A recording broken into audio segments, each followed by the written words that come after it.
శివశక్తులకు జరిగిన అవమానం, బల్కంపేట ఎల్లమ్మ టెంపుల్ దగ్గర జరిగిన అవమానం ఇది గత చాలా సంవత్సరాలుగా జరుగుతూనే ఉంది. గత ప్రభుత్వాలలో కూడా కొంత ఇబ్బందులు జరిగినా వాళ్ళు సమీక్షించుకొని అట్లీస్ట్ మమ్మల్ని పిలిచి, అప్పట్లో తలసాని శ్రీనివాస్ యాదవ్ గారు మమ్మల్ని పిలిచి మాట్లాడి పాసులు ఇవ్వడం జరిగింది. ఈసారి కూడా అలా ఇస్తారేమో అని ఎక్స్పెక్ట్ చేశాం, కానీ ఎవరు మీటింగ్స్కి మమ్మల్ని ఇది చేయలేదు. మీటింగ్స్లో మాకు మాట్లాడే అవకాశం ఇవ్వలేదు. మేము వెళ్ళినా కానీ అక్కడ వాళ్ళే వైండ్ ఆఫ్ చేసి కంప్లీట్ చేసి వెళ్ళిపోయారు. దాని తర్వాత మాకు బల్కంపేట ఎల్లమ్మ కళ్యాణం రోజు మా శివశక్తులని, జోగినీలను విచక్షణారహితంగా, అసలు విచక్షణ లేకుండా ఎలా కొట్టారు. వాళ్ళు బొక్కలు ఊడుతున్నాయి, తలలో ఇంతింత బొడుసులు వచ్చినాయి. అవన్నీ పోలీస్ వాళ్ళు మీద ఖచ్చితంగా చర్యలు తీసుకోవాలి. ఎవరెవరైతే పోలీసులు లాంటి చార్జ్ చేశారో వాళ్ళ మీద చర్యలు తీసుకోవాలి. అండ్ చెయ్యి ఎత్తేటప్పుడు ఒకసారి ఆలోచించాలి, ఎవరున్నారు, బోనం ఉందా. అంతెందుకు, గతంలో మీరు చూసుకున్నట్టయితే నా ఛాతీ మీద చేసి నూకిన పోలీసులు ఉన్నారు. దాన్ని సీసీ ఫుటేజ్ పెట్టమన్నాను, అప్పుడు పెట్టలేదు కదా. ఎందుకంటే అప్పుడు నడిపించే రాష్ట్రానికి తెలుసు అక్కడ ఏం జరిగిందో. కాబట్టి ఆ అవమానాలు ఎన్నేళ్ళు ఇంకా మేము ఈ అవమానాలు భరించాలి. దేవుడి నైవేద్యం తెచ్చే బిడ్డలము, దేవుడి బిడ్డలుగా మమ్మల్ని భావిస్తారు, దేవుడి భార్యలుగా మమ్మల్ని భావిస్తారు. నగర భార్యలుగా మేము ఉన్నప్పుడు మాకు కనీస ఫెసిలిటీస్, అంటే ఫెసిలిటీస్ మేము అడిగేది కూడా మాకు చీర ఇవ్వండి, సార్ ఇవ్వండి, మాకు డబ్బులు ఇవ్వండి అని అడగట్లేదు. మేము ఓన్లీ దైవ దర్శనానికి, బోనం తెచ్చడానికి అవకాశం ఇవ్వండి. మాకు స్పెషల్గా మాలో కూడా విఐపీల లాగా కన్సిడర్ చేయండి. కొంతమందిని పెద్ద ఏడంత్రాల బోనాలు తెచ్చే వాళ్ళని కన్సిడర్ చేసి వాళ్ళకి స్పెషల్గా లైన్ అరేంజ్ చేయండి. ఎందుకంటే కొంతమందికి ఏం చేస్తారు, షామియానాలు వేసేస్తారు, ఏడంత్రాల బోనం ఉంటుంది, అది వాళ్ళు దించి మళ్ళీ తేవాల్సి వస్తుంది. అది కూడా మీరు దృష్టిలో పెట్టుకోవాలి. ఈ సంవత్సరం ప్రభుత్వం ఖచ్చితంగా దిగొచ్చి మా శివశక్తులకు ఎలాంటి అయినా బోర్డు ఏర్పాటు చేస్తారా, కమిటీ ఏర్పాటు చేస్తారా.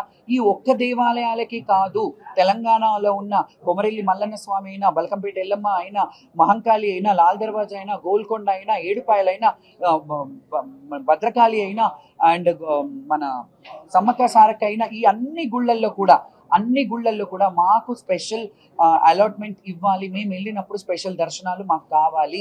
మా శివశక్తులు ఎవరన్నా వెళ్తే మాకు ఒక ఐడెంటిటీ ఇవ్వండి. మేము కూడా వాళ్ళకి దగ్గరగా ఉండి మా పిల్లల్ని పంపించి మేము దర్శనం చేయించుకునే విఐపీలు ఎలాగైతే విఐపీ లెటర్స్ ఇస్తారో మాకు కూడా అవకాశం ఇవ్వండి మా పిల్లలు దర్శనం చేసుకోవడానికి. ఎందుకంటే మా వాళ్ళు ఉట్టిగా రారు. ఎక్కడికి వెళ్ళినా శివశక్తులు ఒక పట్టు చీర తీసుకొని, తలంబ్రాలు తీసుకొని, పట్టు వస్త్రాలు తీసుకొని, ముక్కులు ముడుపులు తీసుకొని వస్తారు. కాబట్టి మీకు కూడా ఆదాయమే, ఎండోమెంట్కి కూడా ఆదాయమే. కాబట్టి మీరు ఒకసారి ఆలోచించుకోండి. ఇది ఒక్కటి, పోతరాజులని, శివశక్తులని కొట్టినందుకు ఈ సంవత్సరం మేమందరం కూడా సామూహికంగా బోనాలు నిర్వహించడంలో మా ఇళ్లలోనే చేసుకుంటాము. మేము గుడికి రాము. ఈ గుడికి రాకపోవడం వల్ల ఏం అరిష్టాలు జరుగుతాయో అవన్నీ మీ ప్రభుత్వమే చూసుకోవాలి. ఎందుకంటే ఖచ్చితంగా అరిష్టం జరుగుతుంది. ఇప్పటి వరకు అలా శివశక్తులు బోనం పెట్టకుండా ఉన్న దాఖలా లేవు. మేము సేవ చేసే వాళ్ళం, సేవకులం. కాబట్టి మా బోనం సమర్పిస్తేనే అమ్మవారికి సంతోషం. మీకు తెలుసు, భవిష్యవాణిలో కూడా నా ఆడపడుచులు ఏడ్చుకుంటూ పోయారని నేను ఏడ్చినప్పుడు చెప్పినప్పుడు అమ్మవారి అంటే, నేను పెట్టే వందలాది బోనాలలో ఒక్క మెతుకైనా తిని ప్రసన్నం అయి ఉంటుంది కదా, నా గురించి నా బిడ్డలు ఏడ్చుకుంటూ పోయినారని చెప్పింది.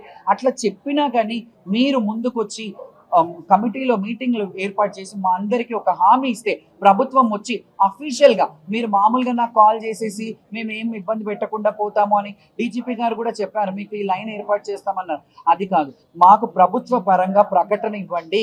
మీరు ప్రెస్ మీట్ పెట్టి మీరు ఏం చేయబోతున్నారో శివశక్తులకి, జోగినీలకి అది మీరు ప్రెస్గా అఫీషియల్గా ఇస్తే అప్పుడు మేమందరం కలిసి బోనాలు చేస్తాం.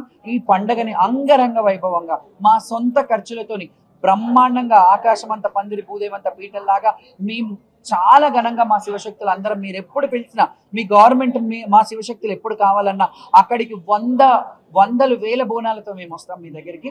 అండ్ మా రిక్వెస్ట్ అండ్ మా డిమాండ్, సీఎం గారు ఖచ్చితంగా దీని మీద దృష్టి పెట్టి ఒక జోగిని, ఒక ఆడబిడ్డని, ఒక తెలంగాణ జోగిని మీ ముందు భిక్ష వేడుకుంటున్నాను. భిక్షాటనం చేసుకుంటూ రోడ్డు మీద బతికే పరిస్థితి తేకండి. మేము బోనాలు ఎత్తుకునే ఒక ఉపాధి మా ఉపాధి మీద కొట్టకండి. మాకు అది చేసుకొని ఇవ్వండి అని దయచేసి రిక్వెస్ట్ చేస్తున్నాను. Thank you so much. 32 ఏళ్లలో కనీ విని ఎరుగనంత ఆనందాన్ని నేను నిజంగా చాలా సంబరాశ్చర్యానికి లోనవుతున్నాను. ఎందుకంటే మా శివశక్తులకి, మా జోగినీలకి మొట్టమొదటిసారి ఇంత వైభవోపేతంగా, లాంఛనప్రాయంగా పసుపు కుంకుమలతో సహా ఆడపడుచులాగా గౌరవం దక్కింది. ఈ గౌరవానికి ప్రతి ఒక్కరు సహకరించిన మీడియా ప్రతినిధులందరికీ ధన్యవాదాలు. ముఖ్యంగా ఈరోజు నేను ధన్యవాదాలు తెలియజేసుకునేది ఏంటంటే మా రాజు సీఎం గారు రేవంత్ రెడ్డి గారికి ప్రత్యేకమైన కృతజ్ఞతలు. ఎందుకు అంటున్నాను అంటే రాజు బాగుంటే రాజ్యం బాగుంటది. మా శివశక్తులు ఇబ్బంది పడుతున్నారని ఎంబటే అధికార ఇన్ఛార్జ్ మినిస్టర్ గారు పొన్నం ప్రభాకర్ గారిని, అలాగే కన్సర్న్ మినిస్టర్ దేవాదాయ మినిస్టర్ కొండా సురేఖ గారిని ఇమ్మీడియట్ గా మన ఆడపడుచులు జోగినీలు, మన ఆడపడుచులు శివశక్తులు వాళ్ళకి ఏం కావాలో చూడండి అని వాళ్ళని క్లుప్తంగా పిలిపించి అడిగారంట. ఆ విషయం నాకు తెలిసింది, అందుకే చాలా ఆనందంగా ఉంది. అందుకే మన రాజు అంటున్నాను, ఎందుకంటే మనం ఈ తెలంగాణ గడ్డలో ఉన్నాం కాబట్టి. అండ్ ముఖ్యంగా ఈ రోజు రష్మి పెరుమాళ్ గారు డీసీపీ గారికి పోలీసు వ్యవస్థని ఎంత అద్భుతంగా అంటే నిజంగా ఏ ఒక్కరికి కూడా చాలా ఇబ్బందులు అయ్యేది. కొందరు బోనాలు పడిపోయాయి, కొందరు ఇబ్బందులు అయ్యేది. ప్రతిదీ క్షుణ్ణంగా ఆవిడ ఎంత ఒక 15 రోజుల ముందు నుంచే అన్ని వీడియోలు చూసుకుంటూ ఎలా జరుగుతుంది ఏంటి అని చెప్పేసి మానిటరింగ్ చేసుకుంటూ అడిషనల్ సిపి గారు విక్రమ్ గారు అండ్ డీసీపీ గారు రష్మి పెరుమాళ్ గారికి ప్రత్యేక కృతజ్ఞతలు. అలాగే మన ప్రిన్సిపల్ సెక్రటరీ గారు మన శైలజ రామన్ గారు ఆవిడకి కృతజ్ఞతలు. ఎండోమెంట్ కమిషనర్ గారు హనుమంతరావు గారికి, అలాగే అనుదీప్ గారికి, కలెక్టర్ గారికి కృతజ్ఞతలు. ఎందుకు చెప్తున్నానో తెలుసా? ఈ వేదిక మీద ఎన్నడూ లేని విధంగా శివశక్తులని జోగినీలను పిలిపించి ఒక క్యాబినెట్ హోదాలాగా ఒక రౌండ్ టేబుల్ సమావేశం పెట్టి మాకు ఏమి కావాలి అని అడిగి మా హక్కులని వాళ్ళు అన్నారు 3 నుంచి 5 అని. లేదు, మేము ఒక్క పొద్దులతో ఉంటాం, మాకు 1 to 4:30 వరకు ఇవ్వండి అంటే సానుకూలంగా స్పందించి అండ్ ఎప్పుడు కూడా ట్రాఫిక్ మానిటరింగ్ టీవీలలో వేయలేదు. ఈ సంవత్సరం ఎవరు ఎలా రావాలి, మేము ఎలా రావాలి, జనాలు భక్తులు ఎలా రావాలి, ఇవన్నీ మానిటరింగ్ చేసినందుకు ప్రత్యేక కృతజ్ఞతలు. అలాగే స్పెషల్ ఆఫీసర్ని అంటే ఎండోమెంట్ లో వాళ్ళకి ఎంత చిత్తశుద్ధి ఉంటే ఎంత గౌరవప్రదంగా ప్రెస్టీజ్ గా తీసుకుంది గవర్నమెంట్ ఈ సంవత్సరం బోనాల పండుగను. ఎందుకంటే ఒక ప్రత్యేక అధికారిని నియమించి అన్నపూర్ణ గారికి ఇక్కడ 4 ఏళ్లు చేసిన అనుభవం ఉంది కాబట్టి మళ్ళీ వాళ్ళని పిలిపించి మా శివశక్తులందరినీ మానిటరింగ్ చేయమని ఇంకా ఈవోలను కూడా వేసి ఆవిడ అధ్యక్షతలో మా శివశక్తులకు ఎలాంటి ఇబ్బంది కాకుండా ఆవిడ అందరికీ వచ్చిన శివశక్తి అందరికీ పసుపు కుంకుమ సారె పెట్టారు, బ్లౌజ్ పీసులు పెట్టారు. ఇంతకంటే అద్భుతం ఎప్పుడూ జరగలేదు. దీని అంతటికి మన రాష్ట్ర ప్రభుత్వం అందరు చల్లగా ఉండాలి, మన రాజు బాగుండాలి, మనం అందరం బాగుండాలి, సకాలంలో వర్షాలు పడాలి. అమ్మా తల్లి జోగినీలము నీ బిడ్డలమమ్మా. యాదేవి సర్వభూతేషు శక్తి రూపేణ సంస్థిత మాతృరూపేణ సంస్థిత నమస్తసే నమస్తసే నమస్తసే నమో నమ.